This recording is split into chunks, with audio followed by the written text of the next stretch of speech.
क्यों 7 भाइयों ने अपनी ही बहन को मारकर उसका मांस खाया। बहुत पुराने समय की बात है। एक गांव में एक परिवार रहता था जिसमें 7 भाई और एक बहन थी। उनके माता पिता जल्दी ही गुजर गए तो बच्चों ने भी जल्दी ही व्यावहारिक काम सीख लिया। 7 भाई अपनी बहन से बहुत प्यार करते थे। बहन भी अपने जान से प्यारे भाइयों का बहुत ख्याल रखती थी। इसी तरह समय बीतता गया और एक दिन जब 7 भाई शिकार पर गए थे, शाम होने को चली थी, तभी बहन उनके लिए भोजन तैयार कर रही थी। जब वह सब्जी के लिए हरी साग काट रही थी तभी चाकू की तेज धार से उसकी उंगली कट गई और खून बहने लगा। पहले तो वह घबरा गई लेकिन खुद को संभाला। उसने सोचा अगर भाइयों को पता चला तो बहुत परेशान होंगे, मुझे उन्हें यह बात नहीं बतानी चाहिए। उसने जल्दी से बहते खून को अपनी ओढ़नी से पोंछना चाहा, किंतु उसे लगा कि अगर भाई ध्यान से देखेंगे तो उन्हें पता चल जाएगा। बहुत सोच विचार के बाद जब उसे कुछ समझ न आया तो उसने अपना बहता हुआ खून उसी साग से पोंछ लिया जिसकी वह सब्जी बनाने जा रही थी। जब शाम को 7 भाई घर लौटे तो बहन ने सभी के लिए खाना परोसा। आज का साग इतना स्वादिष्ट था कि 7 भाई अपना उंगलियां चाटते रह गए और बोले, बहन आज की साग तो लाजवाब बनी है, ऐसा स्वाद पहले कभी नहीं आया। बहन उनकी तारीफ सुनकर मुस्कुरा उठी। उसने सोचा कि चलो भाई खुश हैं, यही बहुत है। लेकिन बात यहीं खत्म नहीं हुई। अगली सुबह जब 7 भाई शिकार के लिए जंगल गए तो उसी बात पर चर्चा छिड़ गई कि बहन ने साग में ऐसा क्या डाली थी कि उसका स्वाद इतना लजीज था। सबने तय किया कि आज इसके बारे में बहन से जरूर पूछेंगे। शाम को 7 भाई जल्दी घर लौट आए तो देखा बहन खाना बना रही है। तब बड़ा भाई उसके पास जाकर बोला, बहन तुमने कल साग में ऐसा क्या डाली थी कि उसका स्वाद बहुत ही अनोखा था। बहन पहले तो बात को टालने की कोशिश की लेकिन बड़े भाई के बार बार पूछने पर उसने बता दिया उसकी एक उंगली कट गई थी और उसने अपना बहता हुआ खून उसी साग में मिला दिया था। जैसे ही यह बात 6 भाइयों के कानों तक पहुंची तो मानो उनके चेहरे के भाव ही बदल गए। शाम को जब 7 भाई एक साथ बैठे थे तो बड़ा भाई बाकी भाइयों से कहने लगा, सोचो जब बहन के खून की चंद बूंदें इतनी स्वादिष्ट हैं तो उसका मांस कितना स्वादिष्ट होगा। बाकी भाई भी इस क्रूर विचार पर सहमति जताते हुए बोला, हाँ अवश्य ही बहन का मांस बहुत ही स्वादिष्ट होगा। अब 6 भाइयों को बहन का मांस खाने की लालसा जाग उठी, परंतु सबसे छोटे भाई को यह सुनकर गहरी बेचैनी हुई। उसने सोचा कैसे हो सकता है कि कोई अपनों के साथ इतना भयानक विचार करे। तभी बड़ा भाई बोला, कल ही हम लोग बहन को शादी का झांसा देकर जंगल ले जाएंगे और तीर मारकर उसको मार डालेंगे, फिर उसका स्वादिष्ट मांस खाएंगे। सभी भाइयों ने हामी भरते हुए बड़े भाई की बात मान ली, लेकिन छोटा भाई अपने भाइयों की बातें सुनकर बहुत परेशान होने लगा। वह अपनी प्यारी बहन को बचाने के लिए बेचैन सा हो गया। वह खुलकर इसका विरोध नहीं कर सकता था क्योंकि 6 भाई एक तरफ थे। अगले दिन बड़े भाई ने बहन को बड़े प्रेम से बुलाया, प्यारी बहन तुम अब शादी के लायक हो गई हो। हमने तुम्हारे लिए एक बहुत ही सुंदर और योग्य वर खोज लिया है। आज हम तुम्हें उसका घर दिखाने ले चलेंगे, तुम तैयार हो जाओ। बहन यह सुनकर बहुत खुश हुई। आखिरकार वह भी अपना घर परिवार बसाने का सपना देख रही थी। वह उत्साह से तैयार हुई और अपने भाइयों के साथ चल पड़ी। रास्ते भर बहन खुश थी लेकिन इतनी दूर तक चलने के कारण बहन पूरी तरह से थक चुकी थी। तब उसने बड़े भाई से पूछा, भैया मेरा ससुराल अब कितना दूर है। बड़ा भाई मुस्कुराया और सामने की तरफ इशारा करते हुए बोला, देखो वह रहा तुम्हारा ससुराल, वहाँ तुम रानी की तरह राज करोगी। बहन यह सुनकर बहुत खुश हुई और उत्साह से आगे की ओर बढ़ने लगी। लेकिन जैसे वह थोड़ा आगे बढ़ी ही थी कि अचानक उसके सभी भाइयों ने उसे पकड़ लिया। बहन कुछ समझ पाती उससे पहले ही भाइयों ने उसे पेड़ से बांध दिया। भैया ये क्या कर रहे हो, उसने घबरा कर पूछा, पर उसके भाइयों के चेहरे पर अब किसी प्रकार की दया या प्रेम नहीं था। बड़े भाई ने आदेश दिया, इसे कसकर बांध दो। अपने सभी भाइयों को हत्यारे के रूप में देखकर बहन का हृदय दहल उठा। वह फूट फूट कर रोने लगी और भगवान को याद करते हुए कहने लगी, हे भगवान मेरे अपने ही भाई मेरी हत्या करना चाहते हैं, क्या इनमें से कोई भी मेरे लिए दया या प्रेम नहीं रखता। उसकी बातें सुनकर छोटे भाई की आंखें भर आईं। उसका हृदय कांप उठा लेकिन 6 भाइयों के खिलाफ जाने की हिम्मत उसमें नहीं था। बहन को बांधने के बाद बड़े भाई ने सबको बारी बारी से उस पर बाण से प्रहार करने का आदेश दिया। बड़ा भाई अपनी बहन पर पहला तीर चलाने ही वाला था, तभी बहन भाई के सामने करुण स्वर में गाना शुरू कर दी, मारो मारो भैया, छाती में लक्ष्य करके भैया, छाती में लक्ष्य करके, तुम्हारा तीर जंगल को जाएगा भैया। बड़े भाई ने कठोरता से तीर चलाया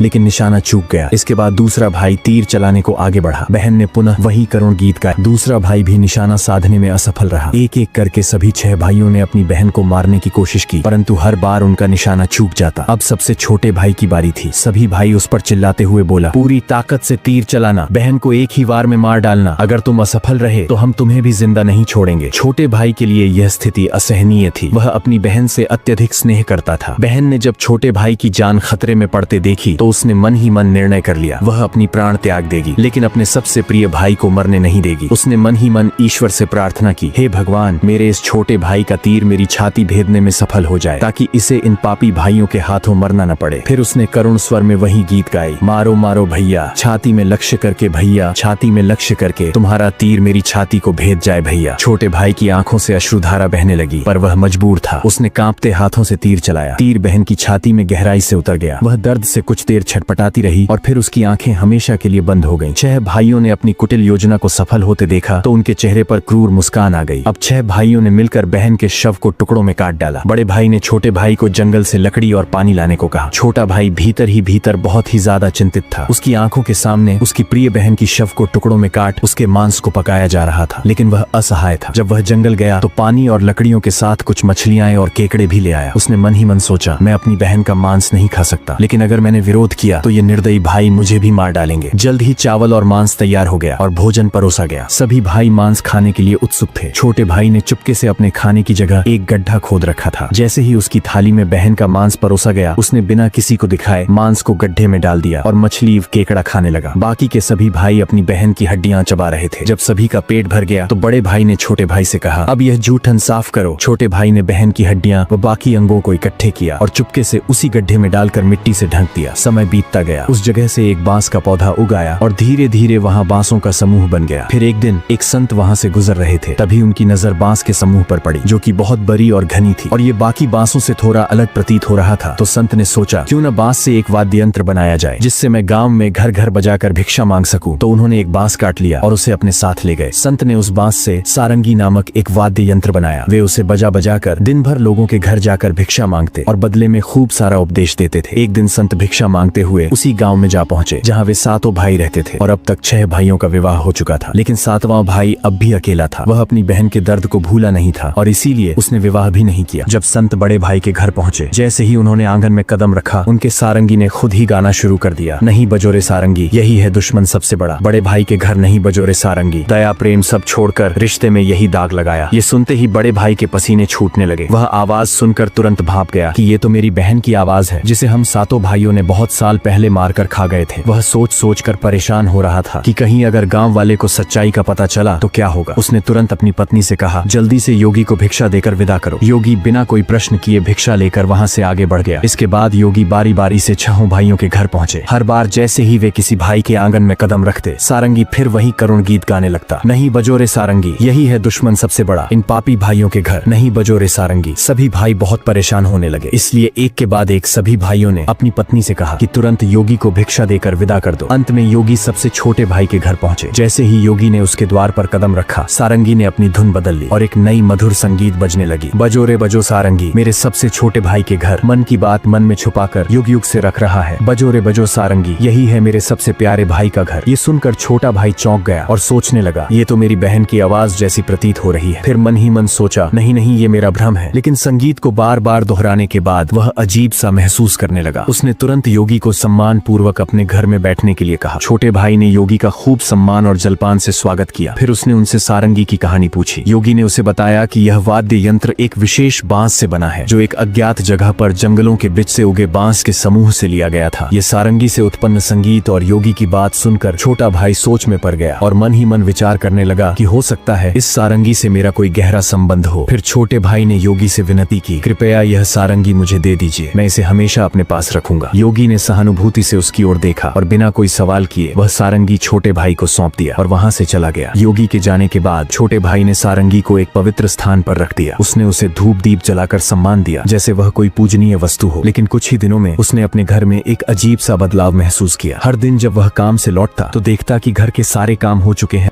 घर एकदम साफ सुथरा मिलता, बर्तन भी साफ होते थे। शुरू में उसने सोचा कि शायद कोई पड़ोसी या भाभियां मदद कर रही होंगी, लेकिन जब यह सिलसिला रोज रोज दोहराने लगा तो उसका संदेह बढ़ने लगा। उसने अपनी भाभियों के घर जाकर पूछा, क्या मेरी गैर मौजूदगी में आप लोग मेरे घर की सफाई करती हैं? भाभियां चौंक गईं, हमें तो अपने ही घर के कामों से फुर्सत नहीं मिलती, तुम्हारा घर हम कैसे साफ करें? अब छोटे भाई की जिज्ञासा बढ़ गई। उसने सच जानने का फैसला किया। जब रात हुई तो वह बिना आवाज किए घर के एक अंधेरे कोने में छुप गया। आधी रात के करीब एक हल्की सरसराहट सुनाई दी। छोटे भाई की सांसें थम गईं। कुछ ही क्षणों में सारंगी से हल्की रोशनी निकलने लगी। अचानक सारंगी के भीतर से धीरे धीरे एक परछाई सी उभरी, जो धीरे धीरे एक लड़की की आकार लेने लगी। छोटे भाई ने जो अपने आंखों से देखा वो अविश्वसनीय था। सारंगी से एक सुंदर युवती प्रकट हुई, लेकिन जब वह दिए की रोशनी में आई तो छोटे भाई का दिल जोर से धड़क उठा। वह युवती बिल्कुल उसकी मृत बहन जैसी दिख रही थी। वह चुपचाप घर की सफाई करने लगी। उसने एक एक सामान को उसके सही स्थान से लगाया, बर्तनों को धोया और फिर घर की सफाई करने लगी। उसकी हर हरकत में अपनापन था, जैसे वह किसी अपने के घर को सहेज रही हो। युवती ने धीरे धीरे अपने काम खत्म किए और फिर जैसे आई थी वैसे ही सारंगी में समाने लगी। छोटे भाई हिल भी नहीं पा रहा था। जब वह पूरी तरह सारंगी में समा गई तब जाकर उसने राहत की सांस ली। अगले दिन उसने यह रहस्य अपनी बड़ी भाभी को बताया। बड़ी भाभी कुछ देर चुप रही, फिर गंभीर स्वर में बोली, अगर यह सच है तो मैं तुम्हें एक उपाय बताती हूँ, तुम ध्यान से सुनो। जब वह सारंगी से बाहर आए तब तुम तुरंत उस सारंगी को आग में डाल देना और उस पर गंगा जल छिड़क देना। इससे वह आत्मा अपने पुराने शरीर के बंधन से मुक्त हो जाएगी। लेकिन याद रखना, अगर तुम यह करने में जरा भी देर करोगे तो शायद वह हमेशा के लिए गायब हो जाएगी। छोटे भाई ने भाभी की बात को गंभीरता से लिया। उसने तय किया कि आज रात ही वह यह उपाय करेगा। रात होते ही वह फिर से उसी जगह छुप कर बैठ गया। इस बार वह पहले से ज्यादा सतर्क और तैयार था। उसकी आंखें सारंगी पर टिकी थीं। तभी वही हल्की सरसराहट हुई और सारंगी से वही रोशनी निकली। धीरे धीरे उसकी बहन फिर से प्रकट हुई। उसने हमेशा की तरह घर की सफाई शुरू कर दी। जैसे ही युवती ने अपना अंतिम काम पूरा किया और वापस सारंगी की ओर बढ़ी, छोटे भाई ने झटपट सारंगी को उठाया और उसे आग में डाल दिया। सारंगी जलते ही उसमें से एक तीव्र रोशनी फूटी। पूरे कमरे में उजाला फैल गया। युवती अचानक रुक गई। तभी छोटे भाई ने बिना समय गवाए तुलसी जल की बूंदें उस पर छिड़क दिया। जैसे ही तुलसी जल की बूंदें उस लड़की के ऊपर पड़ी, अचानक एक चमत्कार हुआ। धीरे धीरे वह मानव रूप में परिवर्तित होने लगी। छोटा भाई एकदम चौंक गया। वह अपनी आंखों पर विश्वास नहीं कर पा रहा था, जिसे वह एक दर्दनाक हादसे में हमेशा के लिए खो चुका था। आज फिर से उसके सामने खड़ी थी। आंसुओं की धारा उसकी आंखों से बहने लगी। वह दौड़कर अपनी बहन से लिपट गया। बहन भी भाई के गले से लिपटकर